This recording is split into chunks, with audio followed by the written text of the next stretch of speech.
bypass his X-ray vision. If millions of people tend shamelessly to wear clothing with no lead in the weave, that is hardly Superman's fault. The problem is this.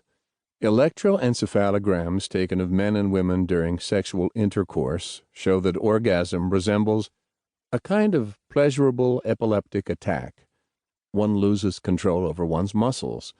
Superman has been known to leave his fingerprints in steel and in hardened concrete accidentally. What would he do to the woman in his arms during what amounts to an epileptic fit? 3. Consider the driving urge between a man and a woman, the monomaniacal urge to achieve greater and greater penetration. Remember also that we are dealing with Kryptonian muscles. Superman would literally crush LL's body in his arms while simultaneously ripping her open from crotch to sternum, gutting her like a trout. 4. Lastly, he'd blow off the top of her head. Ejaculation of semen is entirely involuntary in the human male and in all other forms of terrestrial life. It would be unreasonable to assume otherwise for a Kryptonian, but with Kryptonian muscles behind it, Kal-El's semen would emerge with the muzzle velocity of a machine gun bullet. One can imagine that the Kent home in Smallville was riddled with holes during Superboy's puberty. And why did Lana Lang never notice that? In view of the foregoing, normal sex is impossible between LL and Superman. Artificial insemination may give us better results. 5. First, we must collect the semen. The globules will emerge at transonic speeds. Superman must first ejaculate, then fly frantically after the stuff to catch it in a test tube.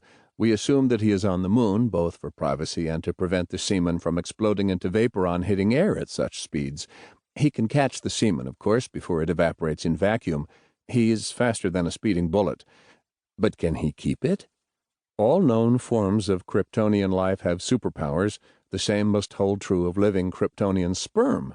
We may reasonably assume that Kryptonian sperm are vulnerable only to starvation and to green kryptonite, that they can travel with equal ease through water, air, vacuum, glass, brick, boiling steel, solid steel, liquid helium, or the core of a star, and that they are capable of translight velocities. What kind of a test tube will hold such beasties? Kryptonian sperm and their unusual powers will give us further trouble. For the moment, we will assume, because we must, that they tend to stay in the seminal fluid, which tends to stay in a simple glass tube. Thus, Superman and LL can perform artificial insemination. At least there will be another generation of Kryptonians. Or will there? 6. A ripened but unfertilized egg leaves LL's ovary, begins its voyage down her fallopian tube. Sometime later, tens of millions of sperm, released from a test tube, begin their own voyage up LL's fallopian tube. The magic moment approaches. Can human breed with Kryptonian? Do we even use the same genetic code?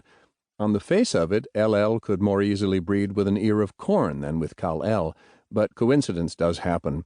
If the genes match, one sperm arrives before the others. It penetrates the egg, forms a lump on its surface. The cell wall now thickens to prevent other sperm from entering. Within the now fertilized egg, changes take place, and 10 million Kryptonian sperm arrive slightly late. Were they human sperm, they would be out of luck. But these tiny blind things are more powerful than a locomotive. A thickened cell wall won't stop them. They will all enter the egg, obliterating it entirely in an orgy of microscopic gang rape. So much for artificial insemination. But LL's problems are just beginning. 7. Within her body there are still tens of millions of frustrated Kryptonian sperm. The single egg is now too diffuse to be a target. The sperm scatter. They scatter without regard to what is in their path. They leave curved channels, microscopically small. Presently all will have found their way to the open air. That leaves LL with several million microscopic perforations, all leading deep into her abdomen. Most of the channels will intersect one or more loops of intestine. Peritonitis is inevitable. LL becomes desperately ill. Meanwhile, tens of millions of sperm swarm in the air over Metropolis. 8.